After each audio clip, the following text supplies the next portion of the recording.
Zig. And I'm Hannah Hampton, and you're listening to HR After Hours.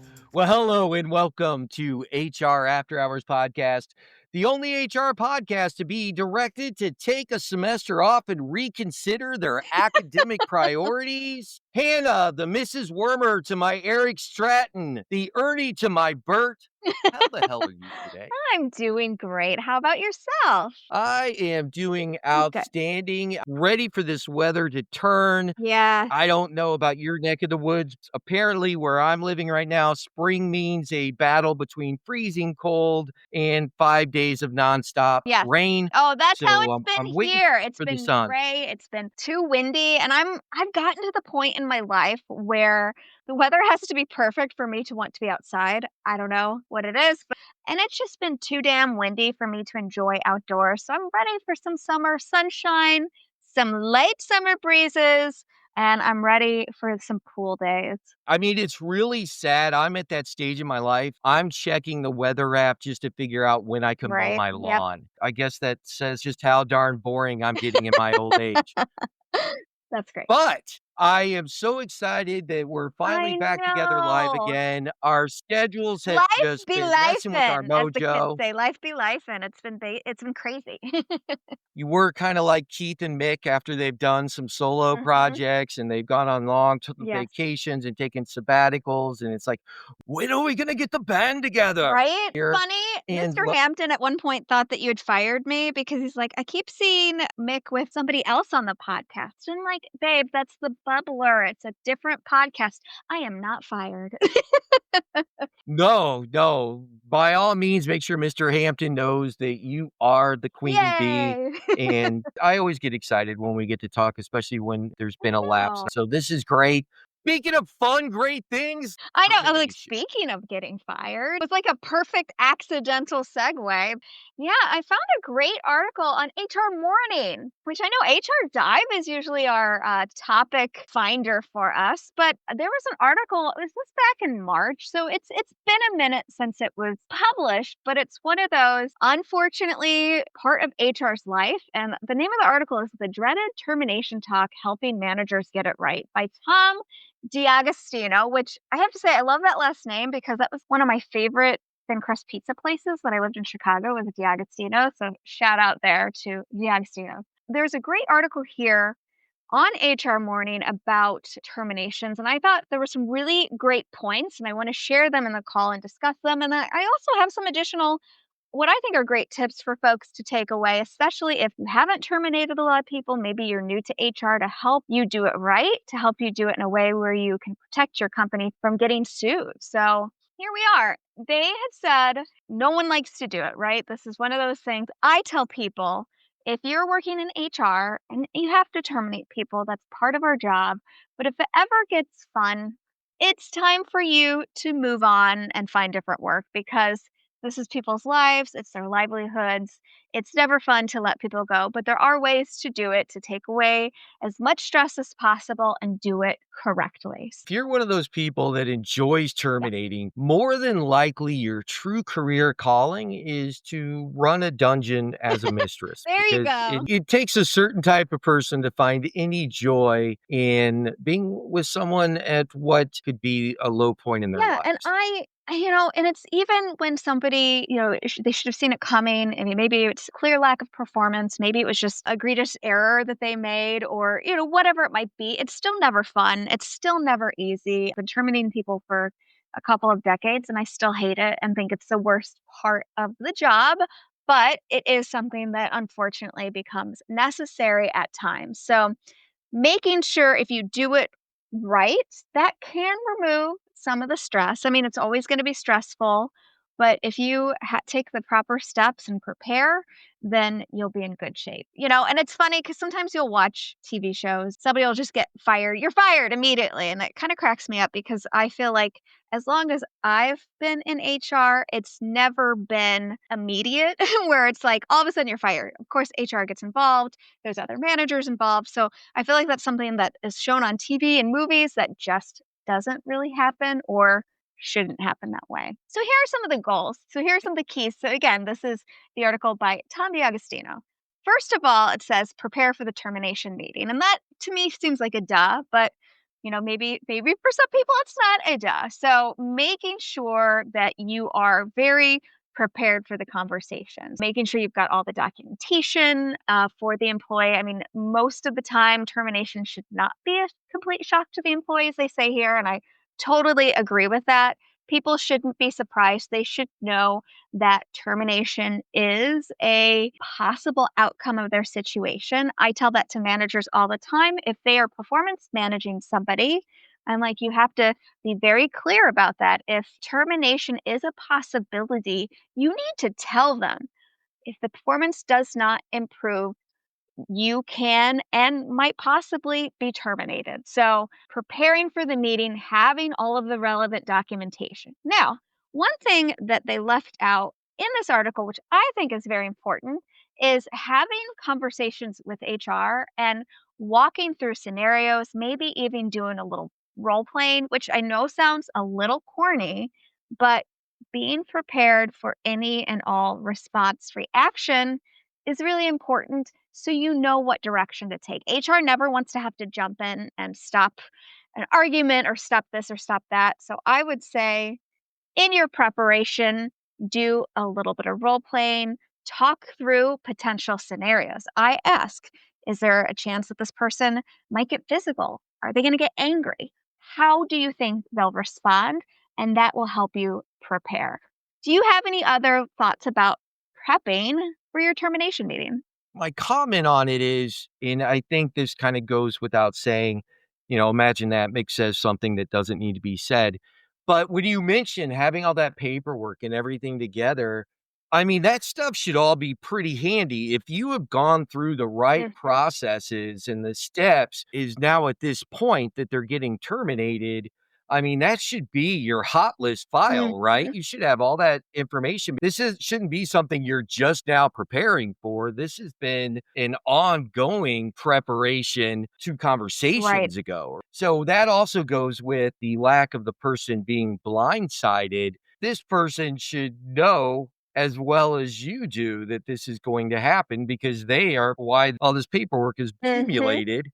So it all should lead up to that naturally. And if it doesn't, then maybe you need to look on what you Right. have prepared so far because maybe you have not done it. Right, exactly. One other thing I wanted to talk about, like later in the article, they said expert give prior warning. We just talked about this, making sure that they have been delivered, that communications, they understand that an outcome might possibly be that termination.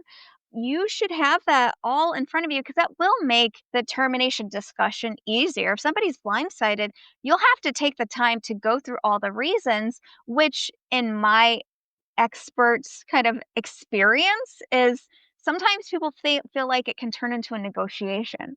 Like they have the opportunity to argue back their job. If you start saying, okay, you did this, you did this, you did this, people might feel like, okay, this is a negotiation. I'm not going to lose my job if I can just argue my way back. Whereas if you've gone through it and have stated very plainly, very clearly, like you will lose your job when it comes time for the conversation, and the next point here is keep the meeting short, which I absolutely 100% agree with. You don't want to turn this into well, let's review what we talked about over the last 6 months. Let's do this, let's do that.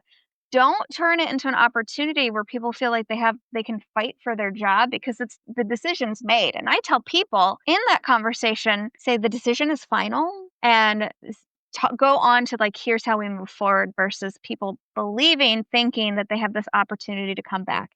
That to me, working with managers is probably the most challenging things for people to do because it's human nature to want to discuss things and or maybe even compliment them. As they say in this article, don't tell them like, okay, your performance was great, but because then again, that turns into them getting these mixed signals, being confused, feeling like, well, I was unfairly terminated because they told me I'm a great employee. So really keep it simple.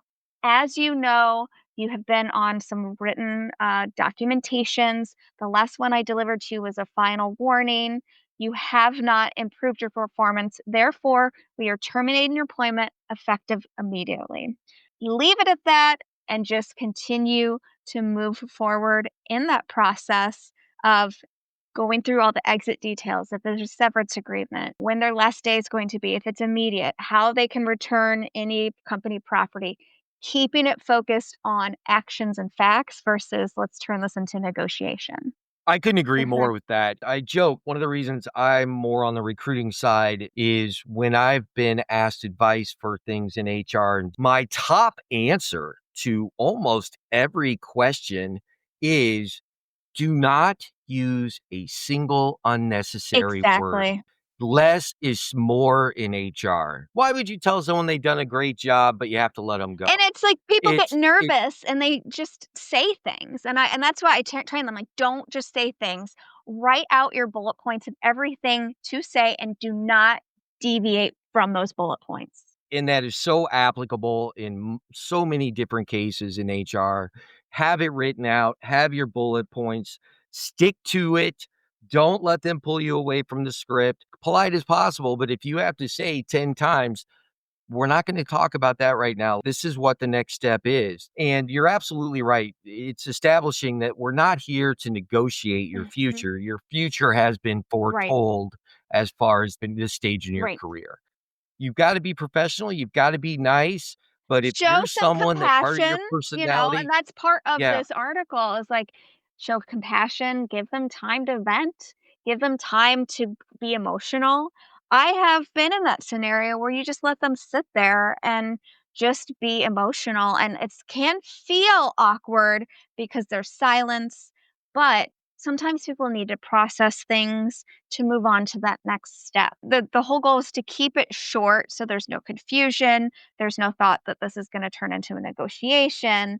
You can allow that person some time to meditate, to get angry, to be upset, to vent to you. But again, I'd say don't use that as an opportunity to create words, to have, additional conversations. Still stick to your bullet points, to your script, alleviates any concern of confusion, doesn't open you up for saying something that could open up for a lawsuit, all of those pieces. there's very little you're gonna say to make this person Right. feel better.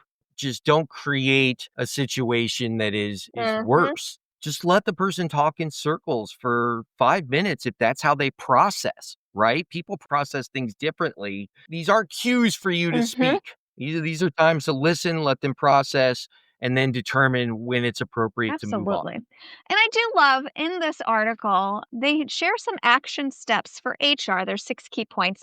I'm going to share them, but I there's a couple of other things that I would do and my tips, but it said in some of the article, here are some key points to keep in mind that can help to make an employment termination meeting go as smoothly as possible. One, prepare thoroughly for the termination meeting. Obviously, we talked about that.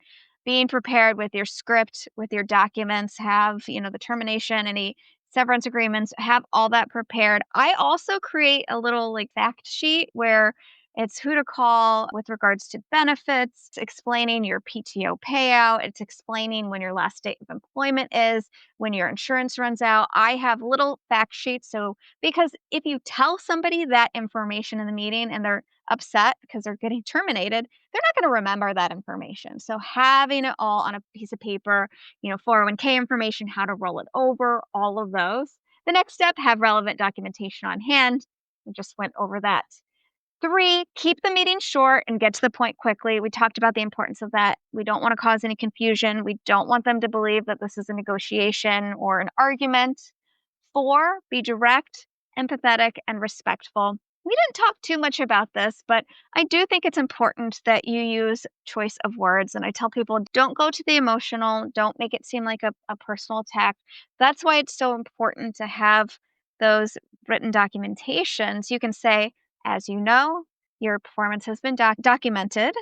I put you on a final documentation 2 months ago. Your performance has not improved. Therefore, we are terminating your employment effective immediately. All of that is fact driven. You're not trying to rehash the past. You're not talking about what their performance, just saying, hey, we talked about your performance in the past. There's no need to talk about it now, but your performance hasn't improved. This is why you're being terminated. Number 5, do not become emotional. I agree with this 100%. It can be hard, especially if it's a hard termination where you're sad to see the person go, but just try to keep a neutral face. Of course, you don't want to be smiling. You're not crying. You're not the one who's being as affected by this. So just do not let any emotion come through. In time, it becomes an easier practice. And then 6, give the employee space to vent and then end the meeting. And absolutely, I tell people, just use your judgment on the amount of time because sometimes it gets to a point where it's not productive. It feels like they're just stretching things out, trying to figure out how to get out of it. So at some point, you can move that conversation on to, would you like me to go get a box for you? How do you want to handle your stuff? You're free to leave now and we can mail back your stuff. We can have a conversation about returning company equipment, things of that nature. So eventually the meeting does end, but make sure that you're, taking the appropriate amount of time. Now, my additional hint or tip, I advise people to talk to an attorney as needed. And they don't talk about this too much. Of course, they talk about getting it wrong can be costly to an employer if you get sued or an EEOC claim has been filed. So, as you're talking to your manager, talk about how do you think they're going to react? How do you think they're going to respond? And if you feel like this person is going to get litigious and oh, immediately they're going to call an attorney or immediately they're going to go to the EEOC. I sometimes will call my company's lawyer and just have a 15-minute conversation. Here's everything that we did. Do you have any concerns about this termination? Because ultimately, the way I look at it, yes, I'm an HR professional and I am, trained in ways to keep the company protected from lawsuits. However, if we do get sued, I'm not the one defending the company, our attorney is. So if they give us that blessing to move forward as is with our plan, with our separation agreement, reviewing all the facts, you can feel the extra relief like, hey, we're doing this the right way, and we can just start to move forward as a company. So that's my additional key step. Now, I know in not every scenario you need to talk to an attorney, it could be very cut and dry.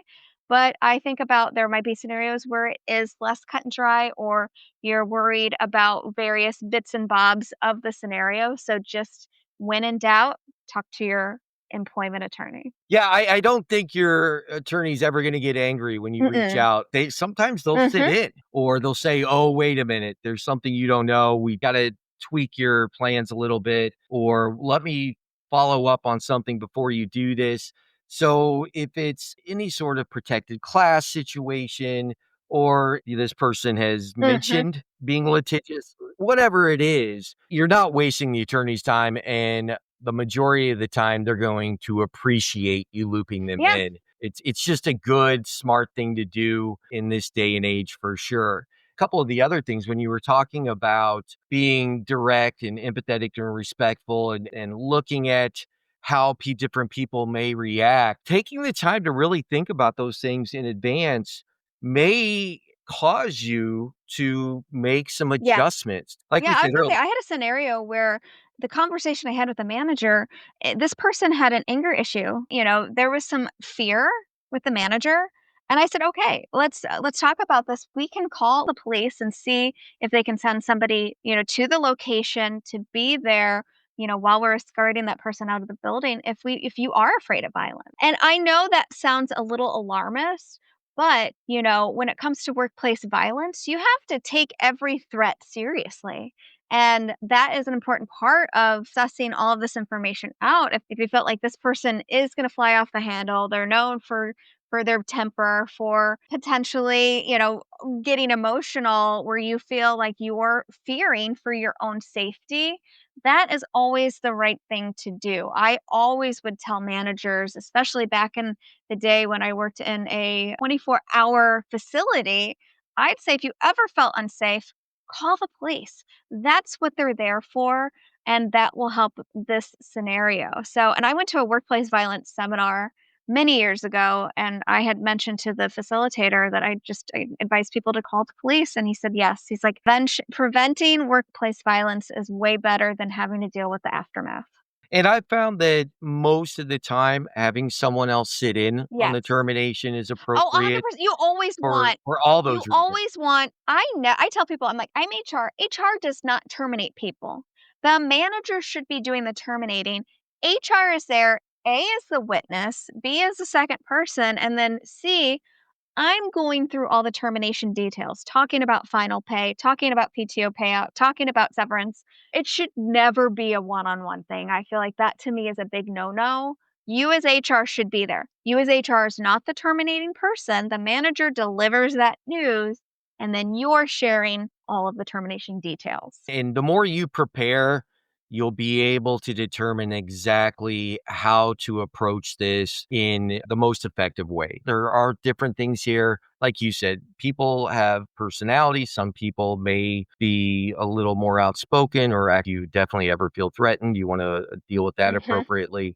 But as you prepare, even like the do not become emotional, if it's someone that it's an unfortunate event that's led up to their termination and you're afraid that you may show a little emotion, Yes, prepare. be ready for that. That is one where the role playing idea isn't as terrible as it Mm-mm. seems. It is easy to get people to role play in preparation without them knowing they're actually role Mhm. playing. If you don't use the word role playing, like let's run through a couple scenarios real Exactly. quick. What are you gonna do? They don't think it's as ridiculous to do it with you. But if you go, all right, well, the first thing I want to do is role play a couple scenarios that could happen in a termination. They'll be like, I don't want I to don't wanna role do this. play. That's That's crazy. come on, that's nuts. But if you say, well, hey, they may do this. What are you going to do then? You can get the same things out of them and make everyone a little more comfortable. But ultimately, you're doing yourself and everyone involved a huge disservice if you're not setting aside time to properly prepare for terminations. It's going to impact that person the rest of their life, and you got to do it right. It's really important. Let people do what they have to do, grieve the way they have to Mhm. grieve, process it. You never know everything that a person's going through, so take that into consideration and show true empathy. But empathy and emotion, not the same Exactly. thing. Exactly. No notes. I agree with that. People that say oh, I've done this a long time. I know what I'm doing. You know, I don't think there's very many things in HR that you can't learn something new almost Exactly. daily, Mhm. or that things aren't always changing. And as you deal with different generations, and I know we've talked about all that before, millennials, Z's, X, I mean, people are people and they should be treated as such. And you've got to learn how to communicate with people. And hopefully, you know your team, but that is something you've got to be prepared for. And there's always more to learn about it. And Hannah, I learned a couple things from you today, and I Oh, good. appreciate I'm it. glad. I hope this is helpful, and I think these are great reminders for the seasoned HR vet and for new people in HR. Like, hey, let's get it right. It's not an easy, fun thing to do, but it is part of the job. So, wishing everyone the best of luck out there. Hannah Hampton, always a pleasure to speak with you. And you know what you do best, Hannah. Keep the human and human resources. Have a great Bye. day.